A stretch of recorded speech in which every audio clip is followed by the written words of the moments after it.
On today's episode, strategies to reduce your pain with Dr. Rachel Zoffness. Welcome to the podcast helping you overcome your proximal hamstring tendinopathy. This podcast is designed to help you understand this condition, learn the most effective evidence-based treatments, and of course, bust the widespread misconceptions. My name is Brodie Sharp. I'm an online physiotherapist, recreational athlete, creator of the Run Smarter series, and a chronic proximal hamstring tendinopathy battler. Whether you are an athlete or not, this podcast will educate and empower you in taking the right steps to overcome this horrible condition. So let's give you the right knowledge along with practical takeaways in today's lesson.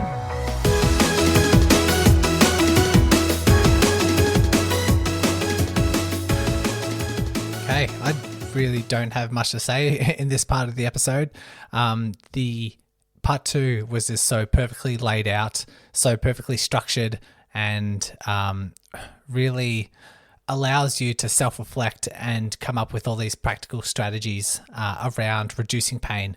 If you haven't listened to part one already, please do so. This is part two with my chat with Dr. Rachel Zoffness. We get very practical in ways of thinking about pain, reorganizing pain, and practical strategies to help control pain, which applies to everyone. So I was originally going to chime in at the end and see how this applies, but I listened to the episode again and thought, you know what, it's pretty much kind of self-explanatory, and the way it's laid out is just perfect for you to dive straight in with some practical takeaways. So I hope you enjoy part two. Let's take it away.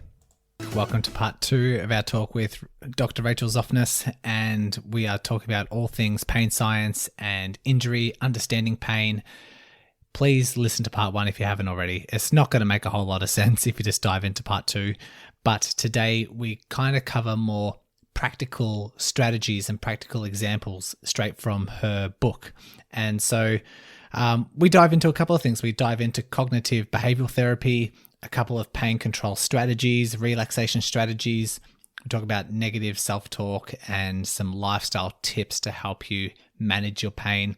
It's really enlightening. It's packed full of content and you're going to love it. I did have a bad microphone day. I just got off the call with Rachel this morning and my microphone's been quite dodgy at the moment. It's very fiddly, very touchy, and so I'll need to fix that. But I tried my best to do some audio editing, so hopefully it's seamless for you. Hopefully there's not a lot of disruption or it's too annoying, so I've done my best. I'm not much of a techie when it comes to audio software, so when things do go wrong, I'm not too sure how to fix it in the moment and then try my best to rescue it later on in the audio editing process. I hope you love this one. Rachel's so easy to listen to, and it's awesome to listen to someone who's so passionate about her field and helping people. So she's doing brilliant things in the world. Let's get it underway. Rachel, welcome back to, I guess, part two of the podcast. How's your day been going? Complicated as always, but rewarding and awesome. And I'm glad we have a part two. It just means we have so much cool stuff to talk about. Yeah, I'm glad that as soon as I dove into your book and dove into ideas to talk about, I think it almost needed to be a two-parter because it's a new concept for a lot of people, but trying to understand it first and then work out some ways we can use it once the understanding is there is a very good way of just absorbing knowledge and just learning something new. And so last time, we mainly just recapped on pain as a biopsychosocial experience. So it's not just about pain as, I guess, the body producing signals. It's also how your brain processes it psychologically, and the social circumstances that surround that pain and what meaning you give to that pain can actually be a totally different experience. We also touched on how important the brain is, and when pain, it's essentially the brain is trying to protect you. That's its overall job. And it's trying to say there is pain or say there is danger, but sometimes those messages can be a little bit mixed or maybe misinterpreted by the brain. So I think the idea about some practical applications, if someone does have chronic pain or debilitating pain, we can dive into a few things today to help them. Yes. And just to zoom out and give a little more context, which I'm sure you're going to do also, just so I'm a pain expert, a pain psychologist, which no one has ever heard of before. And I teach pain education at UCSF and at Dartmouth. And the book that we're referring to is the Pain Management Workbook, which was written with the goal of disseminating pain education because Brody and I are both of the mind that everyone deserves to understand their pain, and runners and athletes in particular are very familiar with the experience of pain. And it would be just so helpful to talk about not only how pain works in the brain and body, but also techniques for managing pain. So, as you mentioned, part one was talking about how pain works and the neuroscience and science of pain. And then today we're diving into specific techniques that are in the pain management workbook. Did I say that okay? Yeah. And in fact, like with the notes I have in front of me, it's actually kind of breaking it down into chapters. I have like chapter 2, this is what we discussed, chapter 3, chapter 4, and like everything throughout your book. And I wanted to try and find a way to structure this episode in a way that's like easy to listen to, easy to absorb. But just like every chapter I went through, I'm like, yes, we need to talk about this. Yes, we need to talk about this. And instead of it turning into a part 3, I tried my best to just kind of break it all down into the very, very key points that really resonate with part 1. But yeah, exactly. I think we'll obviously leave links to the book as well. I have the book in front of me as well. But let's dive in. So chapter 2, you talk about this concept called cognitive behavioral therapy. And maybe if you can just describe in your best terms what that actually is and how that is beneficial for someone who is in pain. Yeah, I think I would be remiss if I didn't say at the very beginning of this, there is a lot of stigma around therapy for pain. In fact, there's a lot of stigma around anything that isn't, medication or a procedure like a surgery for pain, which sucks because if we're actually going to effectively and accurately going to talk about and treat pain, we have to conceptualize pain as a biopsychosocial problem. And I used this word last time, and literally all that means is there are, of course, biological and biomedical components to pain, but there are also psychosocial components to pain. So our social relationships matter, our environment and the context matters, our thoughts about our pain and our body actually impact the pain we feel, and our emotional health affects our physical health because the brain, not surprising to anyone, is connected to the body 100% of the time. So when we talk about treating pain, there's this treatment that's considered evidence-based, it's rooted in science and research, and it's called cognitive behavioral therapy. And that's what I do with my patients. And from an outsider perspective, it's honestly as if I'm performing some sort of miracle. And I am not a miracle worker, but I see patients of all ages with all sorts of pain who get up out of bed and get back to life and get back to sports and get back to activity after months and years in bed. So I can say that it works, and research supports that it works too. And what it is this treatment that goes after this biopsychosocial all the biopsychosocial components of pain. So it targets the biological processes, but it also targets the psychosocial processes that are contributing to pain. Cognitive, we go after cognitive components of pain. And by that, I mean, what are the things we're thinking that are contributing to pain amplification? And also, what are our attentional processes doing to our pain? That's cognitive also. When I say cognitive, I mean of the brain. Things that are happening in your head. So, for example, a lot of us, when we have pain, and this applies to me as well, we spend a lot of time reducing and restricting activity over long periods of time. And we spend a lot of time in bed or at home and thinking about our pain or ruminating about our pain. And what science and research shows is that focusing attention on pain actually amplifies the pain you feel. So the more we think about our pain, the more we focus on our pain, the worse we're going to feel. But the opposite is also true. We know that distraction strategies can reduce pain, minimize pain. And we also know that changing thoughts around pain, especially catastrophic and very scary thoughts about pain, which amplify it, can be targeted. And that when we change thoughts about pain, we can reduce the pain we feel also. So we do a lot of cognitive stuff in CBT. We also go after a lot of behavioral processes. And I want to make sure not to use language that's confusing. By behavior, I literally mean what we're doing to manage our pain. there's lots of things that we do and stop doing when we have pain.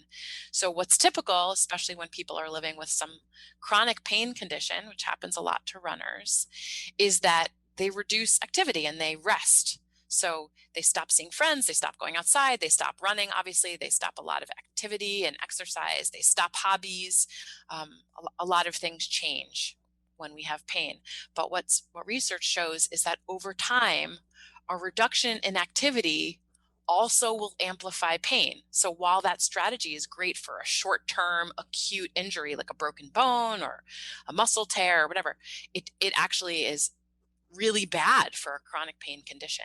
So behavioral strategies are, what can we do to change the way you're managing pain, and what can we do better? So there's a lot of behavioral strategies that can change the pain we feel. Um, Improving and going back to activity in life is one of those strategies. So we put together pacing plans for pain. So literally pacing, for anyone who's run a marathon, you know that you can't go outside and run 26 miles tomorrow. You would die. Actually, you guys would probably be fine. I would die. I would not be okay. You have to pace. You have to put together a plan, with running short distances and all the things you need to do to get your body and brain in shape and ready to run a marathon. And the same is true with pain. If you think of healing from chronic pain as a marathon, you have to do little bits at a time to get your brain and body ready for this race. So we put together pacing plans. We also use a lot of relaxation strategies, and we use things like mindfulness and meditation, which can sound horrifying to some people, but I suspect we'll probably talk about why that actually affects the brain and affects the body. And we also target a lot of lifestyle strategies in CBT as well. Lifestyle medicine is very important when it comes to pain. So people living with chronic pain will tell you that some of the things that fall off course when you're living with chronic pain include sleep.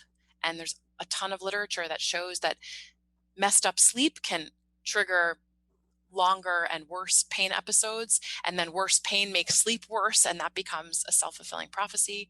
And of course, nutrition affects the pain we feel, and social engagement affects the pain we feel. So we target all the pieces of this puzzle when we do CBT. Yeah, so it seems like CBT is like encompasses a lot of different strategies and a lot of different processes in order to hit a lot of the targets that we need to focus on, like that bio, psycho, and social components. So just to reiterate, we learned last time that thoughts actually affect or amplify or dampen pain signals. And so negative emotions can amplify your experience of pain. And what the CBT tries to do is change, I guess, your relationship or change or identify how you're thinking. There was a really nice, in the book, there was a really nice, like, 4-step kind of flow chart which said, like, what we think affects how we feel emotionally, which makes a whole lot of sense. If we're always thinking of pain and the things we can't do and dwelling on a lot of things, that will affect us emotionally. And what affects us emotionally affects how we feel physically. And that, I guess, that's the relationship between our thoughts and pain, and how we feel physically affects how we act or how we behave. And like you said, that behavior might be stay at home. That behavior might be stay on the couch and eat junk food and watch TV all day because I'm in pain. Or if we switch that and change the way you're thinking or change the way you're being affected, maybe getting up and being active every day is something that would be quite positive and actually change that relationship and change that catastrophizing or dwelling kind of habit that a lot of people that are in chronic pain might be in. Is there any other, I guess I was on a call with one of my patients yesterday, and he's been having a lot of chronic pain and been doing really well over the last like 3 or 4 weeks. And he said, one of the best things that I've done is walking every day and just getting out and just being active. He thought that was one of the real key parts of his turning point. If someone wants to try and change their reaction, change their behavior, yes, getting out and walking is a good step. But is there any other advice you might have for someone to make a small step towards this positive behavior? Yeah, definitely. First of all, I love the example. Second of all, you described that CBT flow chart perfectly. I couldn't have done it better myself. And that actually is the crux of CBT. We learn in CBT that thoughts affect emotions, affect the body, of course, necessarily, affect behavior 100% of the time.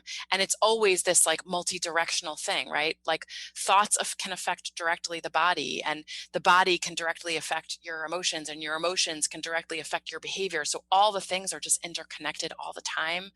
And for folks who are interested, I do think the visual is really helpful, and we can't do that on a podcast. But when you see it, it's just so intuitive and it makes so much sense. But we just don't talk about it that way. So I just wanted to thank you for that summary. I thought it was perfect. You're welcome. And yeah, and yes, I do think actually walking is a great way to start the pacing part of a pain management program, because it's so accessible and so easy. And you can just, roll out of bed and put on a pair of sneakers and go outside into the sunlight. And even if you can only walk for 60 seconds, that's pacing. That's starting somewhere. And the doing something plan is always better than the doing nothing plan. Always. And the tip that I usually give my patients is it's really helpful to think about some valued activities. But what I mean by that is activities you love and miss and want to get back to. So it might be ice skating, and it might be fudge making. It doesn't actually matter what it is, but if you can identify some valued activities, then we can put together a pacing plan for that specific unique activity. So, a pacing plan for fudge making might literally be, get off the couch and find grandma's fudge recipe in the kitchen and write down all the ingredients. That might be step 1 of our pacing plan, and step 5 of that plan might be get in the car and drive to the grocery store and spend 20 minutes in the store walking around picking up groceries, because that's very hard for some people living with pain, right? So it depends on your goal and it depends on where you're at, but we create unique pacing plans for every person depending on their particular valued activity. Yeah, and it's good to know that that pacing plan doesn't have to necessarily always be physical. Like if someone does have pain and say, if I walk for a few minutes or if I get out of the house for a few minutes, it will spark up my pain. It can be something that's social. It can be something that's addressing that biopsychosocial, that social part. It might just be having friends over, or like engaging in other people, doing things that make you happy, that isn't necessarily something that's physically challenging. It can just be socially engaging and help you that way.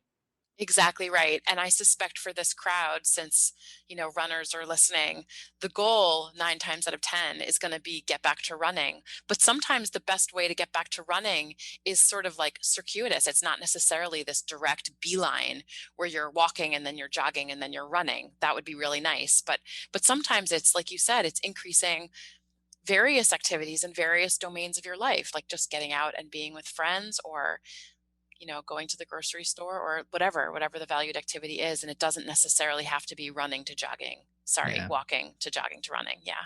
Because we're almost identifying this, okay, how we think affects us emotionally, affects us physically, affects how we act. We're almost identifying that flow, that structure, and kind of hacking it and like reverse engineering it to help benefit you, rather than it being this downward spiral that you might be unconscious of. So it's bringing it to the conscious awareness, and then using ways we can hack that process to benefit you, help you on the improve.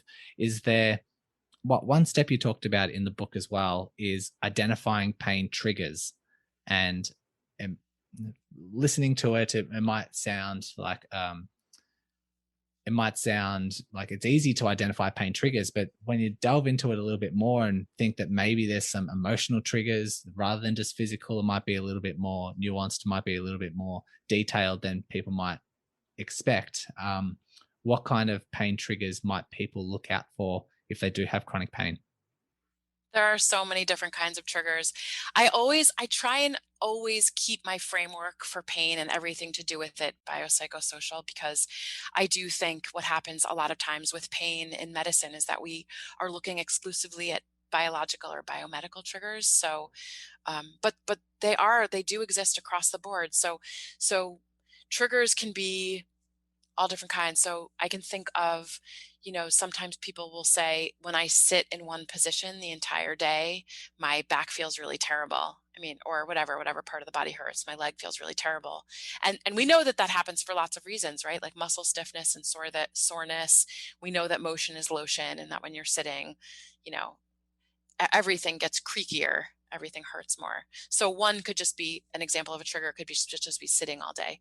Another trigger that people talk about a lot, and maybe it's just because I'm a pain psychologist, so they tell me these things, is family conflict. That's a huge trigger for pain. So it could be like relationship issues with a partner. It could be, infighting in the family. It could be, there's a whole host of things.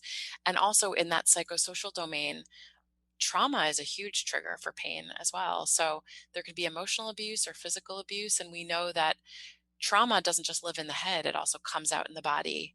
If I may, there's a great book called The Body Keeps the Score by Bessel van der Kolk. The Body Keeps the Score. And it talks a lot about how trauma lives in the body and various ways that trauma shows up. So yeah, like you said, triggers for pain can be across the biopsychosocial spectrum. You're the second one this week to advise that I get that book, so I think I'll need to. Wow. Yeah. Yeah. Okay. It makes me think a lot of times when someone has chronic pain or someone has plantar fasciitis for several years or proximal hamstring tendinopathy for several years, I often get them to do a pain diary, especially if they're not sure what's triggering their pain and they're fluctuating in their pain constantly, but they're not too sure what it is like. I have them do like a diary, sometimes like a daily diary or maybe a little bit more detailed.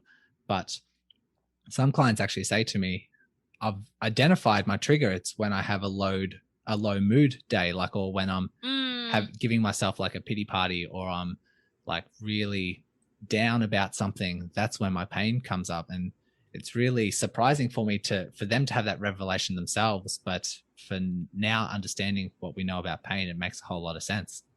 Totally. And, I think we talked about this in the last episode, just that there's this pain dial that lives in your central nervous system. And if you imagine it's like the volume knob on your car stereo, there are a lot of things that can turn pain volume up and also turn pain volume down. And negative emotions, absolutely, neuroscience shows, amplify pain volume. So when you're having a really crappy day and mood is low and you're depressed, or you're frustrated and angry, or you're stressed and anxious, the brain, your limbic system, which is your brain's emotion center, is actually going to amplify pain volume. So whatever pain you had before, when you're having a crap day and your mood is low and your emotions are negative, pain is going to feel worse. And that's a great example of an emotional trigger for pain. And, as we were saying, triggers can be social, they can be environmental, they can be emotional, they can be biological, they can be familial. Um, but yeah, you gave a great example of an emotional trigger for a pain flare. Mm.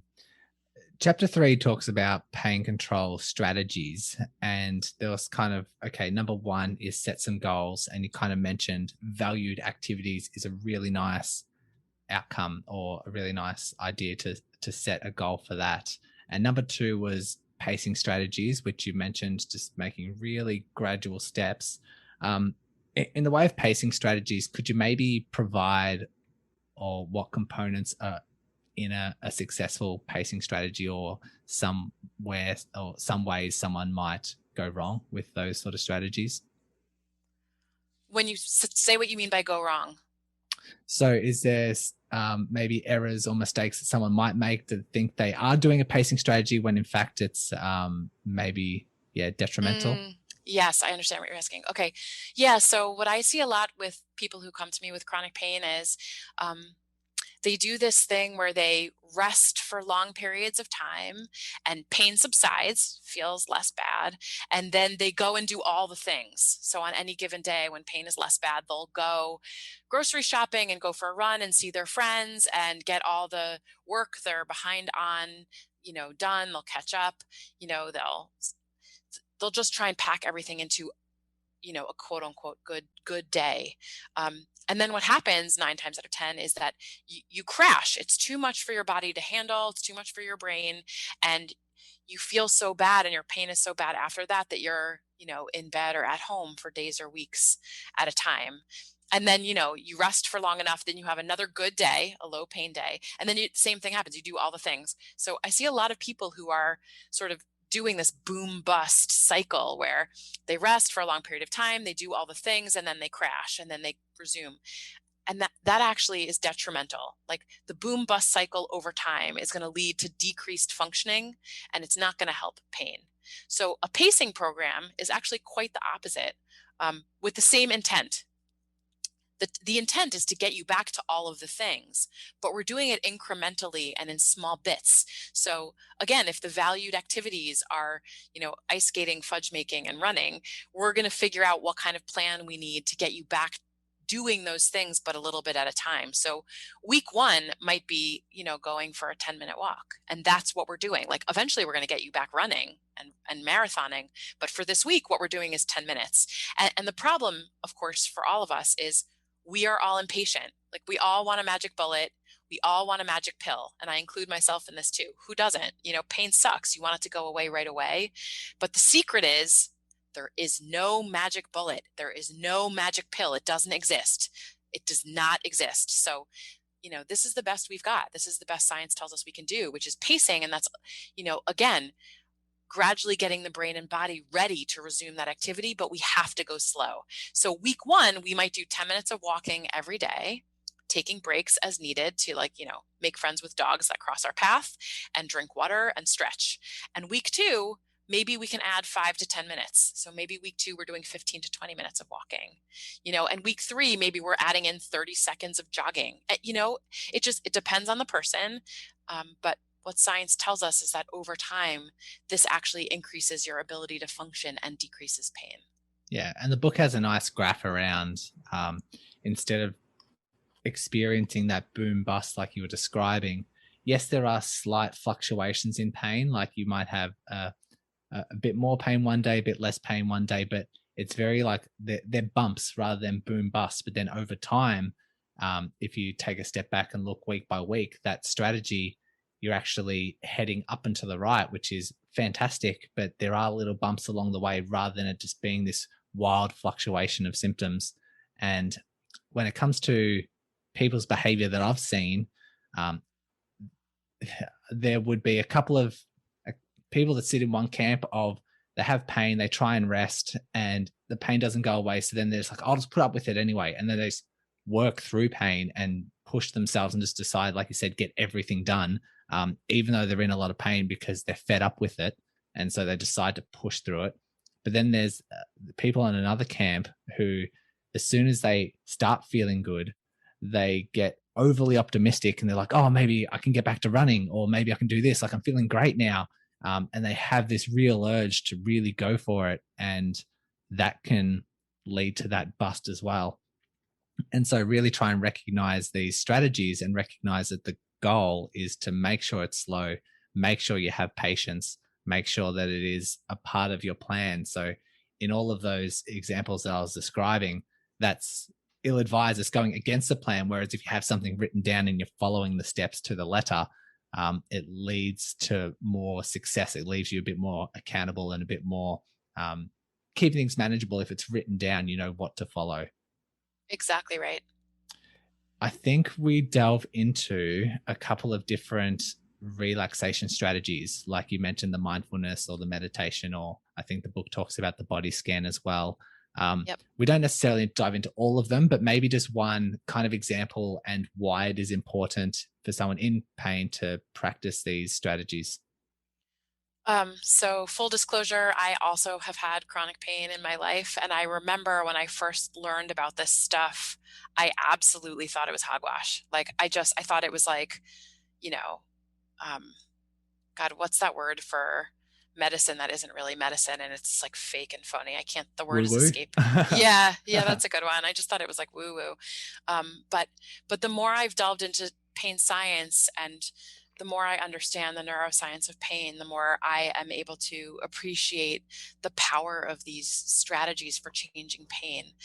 So just to say, the science gives me meaning and structure when I prescribe these techniques for managing pain. So the science is this: When you have pain, pain is one of the biggest stressors there is for human beings. Like being in pain all day, every day for months on end is hugely and terribly stressful. So what we know is that what stress does to the human body is it triggers the fight or flight response. It ups the adrenaline in your bloodstream and it triggers tense and tight muscles and it triggers all these negative catastrophic thoughts and negative emotions, and together that creates a recipe for high pain. That's exactly what causes the maintenance and amplification of pain. So what that tells us is that in order to reduce pain, we have to really be mindful of the opposite and practice the opposite. Like if you have a stressor all day every day, your body is going to be in a state of stress unless you do something to change it. So one of the things we can do to change it is implementing relaxation strategies to turn off the sympathetic nervous system arousal that's maintaining and amplifying pain.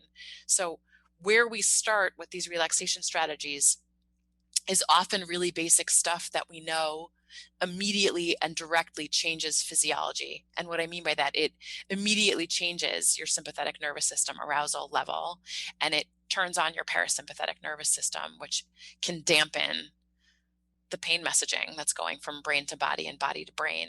So we start often with belly breathing or diaphragmatic breathing, which is a strategy that's ubiquitous throughout relaxation strategies and mindfulness meditation and all these things that we often recommend for pain. And belly breathing, quite literally, or diaphragmatic breathing, is using the muscle called your diaphragm in your torso, just below your rib cage. And when you breathe in, the way I like to describe it is imagining that you're filling your belly with air as if it's a balloon. And you can even put your hands on your belly and feel your belly expanding with air. And most of us, when we're in a state of stress, which is like most of us most of the time, especially during a pandemic or especially when we have pain, we're chest breathing or we're shallow breathing. And that keeps the sympathetic nervous system in a state of activation. So when we breathe low and slow into our bellies and we allow our breathing to become slow and we pay more attention to our breath, what that does again is it lowers that pain volume or that pain dial that lives in your central nervous system, and it turns down pain volume so pain feels less bad. But as you mentioned, there's a bunch of relaxation strategies and mindfulness practices that research shows can help dampen pain. And if someone was to practice this belly breathing, they're breathing slow, they're perhaps sitting or lying down, hands on belly, and just registering or like feeling it through their hands, how often, how many breaths? Is there a certain like cycle that we follow? Good question. I want to say up front, by the way, that I am not pretending that this is a magic cure for pain. Like nobody in their right mind would say, oh, by the way, relaxing is going to get rid of your chronic pain. Like that's not at all what I'm saying.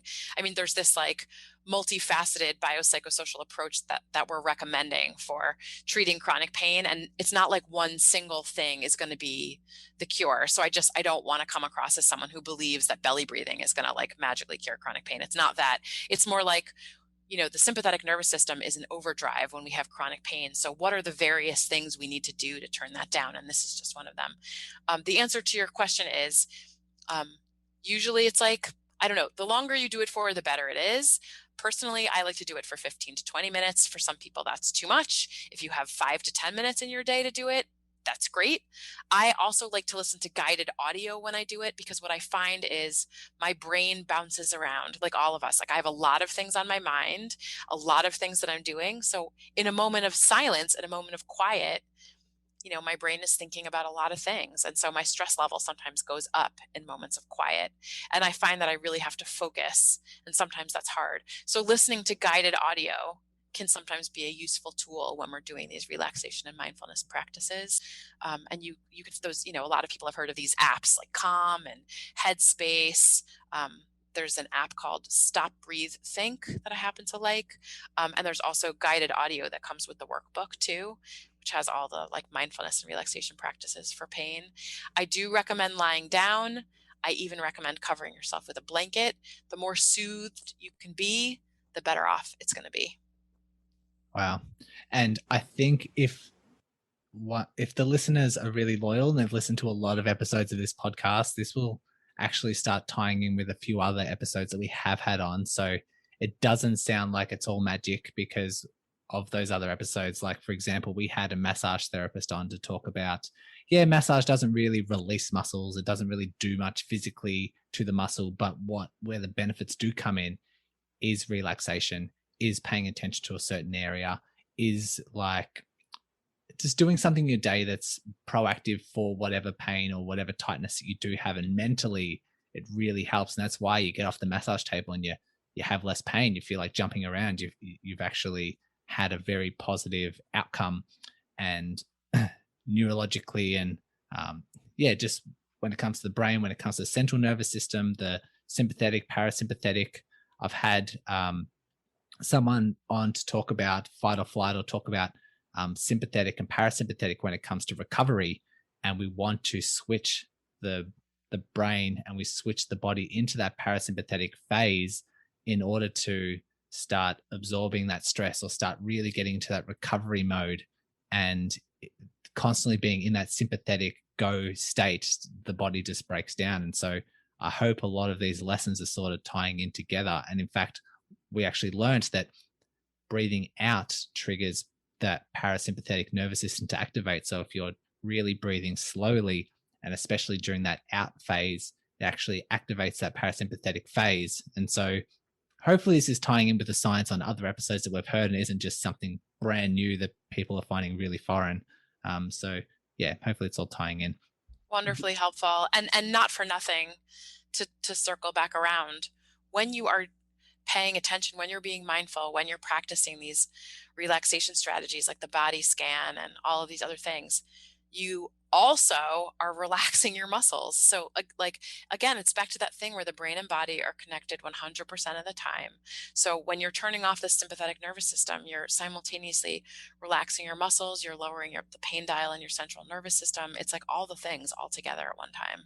Yeah. And it's similar in the opposite. When someone does have pain, they're constantly thinking about pain. They're constantly tight. They're constantly worried about a certain movement. They're clenching their jaw. They're tightening their fists. They're constantly thinking about that. That is winding up the nervous system. It's winding up the muscles. It's winding up your thoughts and emotions. And so that mindfulness and breathing, body scan, all that sort of stuff does the absolute opposite. So yeah, Exactly right. very real science, and highly recommend. And the belly breathing is something so easy that you can do, something so easy that you can start with. And if you do find benefit from it, maybe just do it more, and maybe just that 5 minutes of belly breathing is just like this entry level, just to give it a go.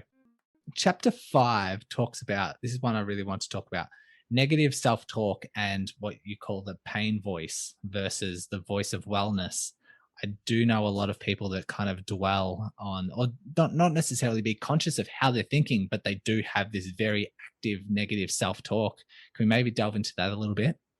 Yeah, I love talking about this. It's one of the most untalked about things in pain medicine, is what happens, cognitively when you're experiencing terrible pain. So there's a technique that we use in pain psychology, and it's called externalizing. And externalizing, what it means is it's very easy to believe the voice in your head. It's just easy to believe the thoughts you think, and it's easy to believe that those are true. And I have a neighbor who has a bumper sticker, and the bumper sticker says, "Don't believe everything you think." And I just think that's so wise and so powerful, because we fall into this trap all the time, and your brain, unfortunately, gives you false messages all the time. And one way of targeting that when you have chronic pain is to externalize that voice and take that voice and make her separate from you, external to you. So what I usually ask my clients to do is to imagine what their pain voice looks like and give it a name. We can call it Bob, doesn't matter. And what does Bob look like, and what is he wearing? And sometimes it's helpful to think of Bob as evil looking. And sometimes it's helpful to think of Bob as a very kind, friendly grandpa who's just trying to help you and keep you safe, because ultimately your pain voice isn't trying to hurt you. It's trying to protect you. It's just doing a bad job and doing it in the wrong way.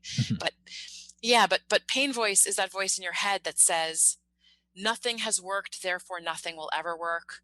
I'm broken, I'll never get better. I'll never run again.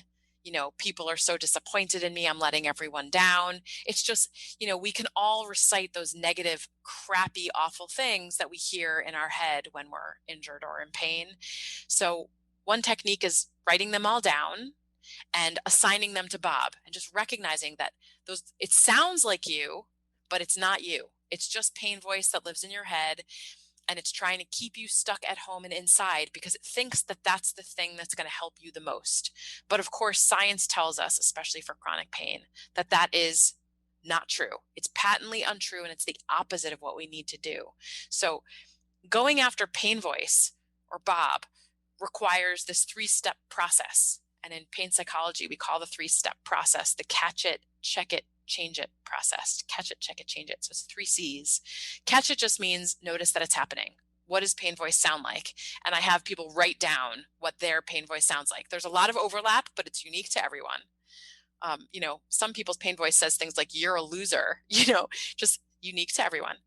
Change it, catch it, check it, change it. Change it, catch it, check it. Sorry, check it. Check it means, I had to catch my own or order of things. Check it means check to see if it's actually true. It might be true, that you're broken and you'll never get better. But we always want to test these thoughts to find out if they're facts or if they're just anxious thoughts, right? So the thought, I'm broken, I'll never get better, is that a fact? Is that factually, absolutely, certainly, without question, absolutely true? No, it's not at all. But if you say it enough to yourself, you surely are going to believe it. So it's really important to check the thoughts and test them. And there's a list of questions that we ask our pain voice thoughts that are also in the book. We can't go through them all, but is this a fact is one of them. What evidence do I have that this thought might not be true is another one. And then step 3 is change it. So once you hear the thought and you've checked it and you know it's a big fat lie, how do you change it? How do you talk back to it? Because we always want to talk back to Bob. Otherwise, Bob is in charge of our brain. He's driving the bus and he's amplifying pain. And I just always circle back around to that. If we're talking about pain voice, the reason we're talking about it is because negative thoughts amplify pain. That's what neuroscience tells us. So if we just let Bob drive the bus, pain is going to continue to stay bad. So step 3 is changing Bob and talking back to Bob and saying things like, yeah, actually, that's total BS. And it's not true at all that I'm broken. I have pain and I've had pain for 9 months or whatever, but there's all these strategies I haven't tried yet and I'm going to try them, or whatever it is you need to say to Bob to shut him up. And there's lots of things that we can come up with to make him, quiet down and to sort of lower pain volume. So that's one of those cognitive strategies we use in CBT that has been found to be so helpful for pain. If I could just rephrase it or take it in another direction, because I see a lot of people coming to me with a couple of like pain questions and injury questions, and they say a couple of things. One, they said, I've tried everything, nothing works. They say, oh, I've been to all these doctors, all these health professionals, they don't know what's wrong, they can't fix me. They say that I've had all these scans, they show nothing. But when they constantly repeat this, they constantly say this to themselves, they're kind of almost building up an identity around themselves. I am the person that can't be fixed. I'm the person who has seen everyone and they can't fix me. And when you're talking about this pain voice, that is just the pain voice talking. And some people shift into that identity to think that's who they are. Right. Whereas what you're talking about is if you externalize it, it is now a separate entity. Like that voice is someone different. You are not that person. That's because right. I think wrapping yourself in an identity, I'm a person who has pain, I have chronic pain, is really disempowering, can get you really stuck once you believe it and once you think you are that person. It can be so difficult to become unstuck, and using this strategy can turn this disempowering, really difficult place to get out of, and it just turns into something that's a little bit more proactive and a little bit more disengaged from that identity. Have you seen that same pattern? Yes, totally correct. So 2 things to say. The hardest people for me to treat are the people who are fused with their pain identity. Pain has become their life. It has become their meaning. It has become, It's everything. They live in like all day, every day is like about pain. So, and by the way, just to validate, yes, like when you have pain, of course you think about it a lot. That's inevitable. So no one's saying don't think about your pain. Like you're going to think about your pain. And if you try and push it away, that's going to be worse for you. It's like saying don't think about a pink elephant and don't think about a pink trunk. Like that's the first thing your brain does. You can't not think about it. So we're not saying that. It's more noticing the voice, noticing that it's real, noticing that it's bringing you down and making you feel terrible, and it's stopping you from engaging in all those behaviors. And that goes back to that CBT cycle where thoughts affect not only how you feel emotionally, but affect how you act. If you're thinking I'm broken, I'll never get better, there's no point in getting up, you're not going to get up, right? So that affects behavior. But the other thing I want to say about that is when patients say to me, I'm broken, I'll never get better, the scans are showing nothing, like what they're actually communicating to us as healthcare providers is how helpless and hopeless they feel. And I do think it's so important to validate that and name it. Like, yeah, totally, you're feeling like unseen or dismissed or hopeless or helpless, and your future is feeling really dark, and that makes total sense because when we're living with chronic pain, normally and naturally mood crashes. That is what happens when we're living with pain day in and day out. So when you're feeling discouraged and sad, that doesn't mean you're mentally ill. That's absolutely normal. And I just find it so helpful when healthcare providers say, I hear you. I am in this hole with you. You are not alone. Of course you feel sad. Of course you feel stressed, anxious about your body, especially when your identity is as a runner and this thing has been taken away from you. Of course you feel this way. That is normal. And I'm with you and you're not alone and we're going to figure this out. I think validating is so helpful in situations like that. I think the pain voice itself, have you seen often that the pain voice comes on more at the end of the day? Because when people are like less distracted or people like are less active, because a lot of times I have people come to me and say, oh, my pain, like I'm fine during the day, but it's like as soon as my day finishes, as soon as I lay down, as soon as I like am not distracted, that's when, well, first of all, pain's amplified and I start to dwell on a Yeah. lot. Do you find that it's a very common pattern?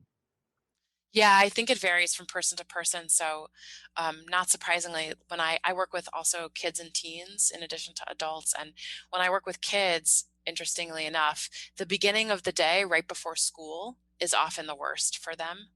And that's not surprising because stress and anxiety spike before school for a lot of these kids. And so that amplifies pain voice and that amplifies pain.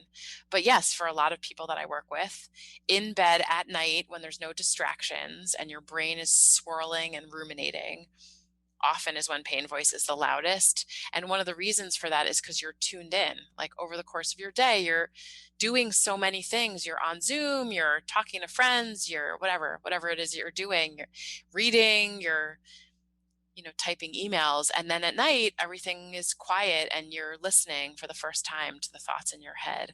And so if that's true for people, that night is the time when you hear pain voice, that is a phenomenal opportunity to get up out of bed and go to your desk and write down what pain voice sounds like. If you can tune in, catching her is the first step to changing her. So it's not necessarily a bad thing that people are hearing pain voice at night. It just means that's a great time to tune in. And then what we would do the next day during the daytime, the daylight hours, is go through this activity. We call it detective questions in the book, where we're asking questions like, is this a fact? What evidence do I have this might not be true? And then we write down the answers to that. And then when we hear pain voice that night, you're going to practice talking back. So you're going to hear it. You're just going to make sure that you're tuning in and listening, and then you're going to practice talking back. So sometimes it's just a good opportunity for mental exercise. Perfect. I wanted to finish today's episode with, at the end of the book, you have a couple of lifestyle tips. There's 6 tips or 6 points here, and maybe just like a brief brush over of exactly what you mean with each point. So number 1, you have the brain loves balance. Why is that so important? The brain loves balance. And by the way, thanks for reading. I can't remember the 6 points that I put in there. So the brain loves balance. So there's this word in science that I happen to love, and the word is homeostasis. And homeostasis literally means balance. All the things in your body are balanced, and your body is striving for that all the time, right? That's what hunger is. Hunger is your body's message that homeostasis or balance has been disrupted. You need to feed your system. When you get cold, that signal from your brain to your body, that's what that is. Your homeostasis is disrupted. You're no longer the temperature, the balanced temperature that your body likes to be. So your brain is giving you this message that you're off balance. And pain is often also a signal from your brain that homeostasis is disrupted. So brains with chronic pain do really well with balance. So we want to make sure that all the time we're keeping all of these lifestyle factors balanced. Like we're getting sunlight, we're going outside, we're, being social and being with friends, we're getting sufficient sleep. Our nutrition is balanced. So there's all these components of balance that it's important to think about when we're trying to treat pain. Hmm. A lot of these points we've already discussed, but the second one was sleep better to feel better. And we all know the importance of sleep. I've had tons of episodes around sleep for recovery. And if someone wants tips on, say, sleep hygiene strategies, there's an episode with Dr. Amy Bender that they can listen to. And anything you want to touch on, anything when it comes to sleep and pain? I know we've already talked about it a bit on this episode. Yeah, just that it's like this normal thing that gets disrupted with chronic pain, and that if that's happening, that's something that we expect. And there are very concrete strategies we can use to get back on track again. And I would say one of the most important strategies is getting out of bed and not laying there for many hours when you're not sleeping, because we all fall into that trap where you're not sleeping and you're stressed and miserable and pissed off because you're not falling asleep, and you just lay in bed and you're getting more and more stressed out and angry about not sleeping. And what happens over time is that your brain starts associating the bed with bad things, with not sleeping. And what we want your brain to do is associate your bed with being unconscious and drooling and passed out. So the best thing to do, believe it or not, when you're not sleeping is get out of bed after around 20 minutes or so and go do something relaxing, like listen to a mindfulness meditation or even color in a coloring book. I know that sounds ridiculous, but that's very relaxing, even for adults. Or, read a trashy magazine, something not too stimulating, and then get back into bed. So there's a bunch of sleep hygiene tips in the book also. It's funny. My girlfriend showed me yesterday a coloring book that she got for her grandma, and it's like literally a really extensive coloring book that's really finely detailed. And she finds it therapeutic that she can just like color in like a peacock that's like a 2-page big peacock with a lot of fine details, and she can just do that. And so that might be a nice strategy as well. Exactly right. The other points were okay. Point 3 was exercise and the brain. I think we've covered that quite extensively. The fourth one was sunlight and nature as medicine. Anything you want to touch on with that? Yeah, I always want to talk about that too, because who talks about that when they talk about pain? Like nobody ever, right? So what's really interesting is the way pain works in the brain is there's a number of neurotransmitter systems that also get disrupted. Again, I should have mentioned I'm a nerd, and I love the science of pain because it helps me understand the body so much better. And one of the systems that gets disrupted with pain is your serotonin system. So we know that when you have chronic pain, which again is one of the biggest stressors on the human body, mood crashes and emotions become negative. And when that happens, of course, that's linked to our serotonin system. So most people have heard of serotonin in the context of, if anyone's ever been on an antidepressant, the most popular medications and antidepressants target your serotonin system. So people think of serotonin as sort of like their happy hormone. And I use that word very casually because it's a neurotransmitter. It is not a hormone, serotonin. But what those medications do is they raise the level of serotonin in your brain. Guess what also raises serotonin in your brain naturally?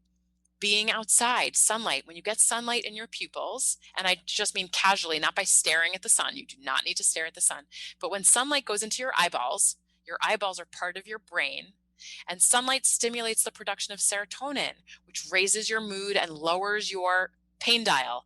And yes, I'm oversimplifying it, but the details are not important. Also, being in nature, science shows, raises levels of serotonin and dopamine, which raise mood, make you feel more pleasure and reward. And that also in turns lowers pain volume and makes you feel more relaxed. Awesome. And I guess the fifth and sixth point were nutrition and health. So I think we actually talked a lot about nutrition on part 1, and how that can actually be Right. help or be detrimental for pain volumes and changing that pain dial as well. But when it comes to social medicine, anything that we need to add, anything that's really important to mention? Yeah, I do want to say something about social medicine because that was the most confusing thing to me when I started doing work in pain. Why is there this social component to pain that makes absolutely no sense? So here's what science tells us. Um, you know the worst punishment you can give a human being? Brody Sharp? Isolation. Yeah, that's right. The worst punishment you can give a human being is not Thanksgiving traffic, and it isn't even going to prison. If you mess up in prison, you are put in solitary confinement. What does it say about human beings that the worst thing you can do to us is isolate us from other people? In the presence of others, the human brain produces all of these chemicals that make us feel good physically and emotionally. Your brain produces oxytocin and higher levels of dopamine and serotonin, and also this amazing magical chemical called endorphins. Endorphins are your body's endogenous, naturally occurring opioids. They decrease the pain you feel. In fact, all of the neurochemicals I just mentioned are implicated in pain reduction. And those are produced by your brain in the presence of other people. It is not random that I recommend social interaction as part of a pain management plan. In the absence of others, research tells us those chemicals all crash. Serotonin and dopamine and oxytocin and endorphins, your brain's natural painkillers, all crash. So it is actually an important part of a pain management plan to stay social, to be connected. People always tell me that the best part when they're in the hospital after a surgery, the best day that they have is the day that the people, their friends, their loved ones are able to visit them. That's the best day. That's the day they feel the best physically and emotionally. That is not random. So social medicine is an important part of pain science. Rachel, you've knocked this out of the park, both part one and part two. It's been a very enlightening session, and I know people have learnt a lot. The pain management workbook is available. I had the link on part one. I'll keep it into part two. People might think like we've covered so much today that's pretty much covering the book, but we've only just scratched the surface on what the book actually covers. There was so many things I wanted to talk about, but had to keep it to the hour. And it's an actual workbook. Like it's actually, you've got templates, you've got forms so that you can actually fill in yourself, and it helps the process. So I highly recommend it. I'm going to be recommending it to a lot of people that do have a lot of pain and need to spend more time understanding pain. And so, anything else you want to touch on the book, what it includes, or have I done a pretty good job of selling it?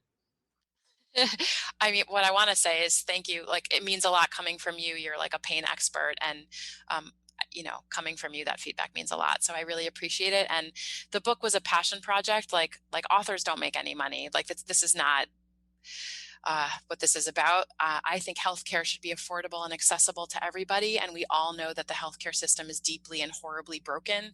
And things like cognitive behavioral therapy are not affordable and accessible to most people living with pain. And I just think that's unacceptable. So I actually wrote the book just to make this sort of stuff like pain education and all these techniques accessible to people living with pain. So it's like $20 on Amazon. So I guess that's the thing I want to say the most is that our healthcare system is broken, but there still are resources out there. And, if this is something that people are wanting to dive into more, you can find a therapist trained in CBT and ask them to go through the book with you. Great. And I'll keep all of your other social media plugs in there as well from from the part one. So I had your Twitter and Instagram as well that I'll include in there. I was just checking part one to see if I had that included.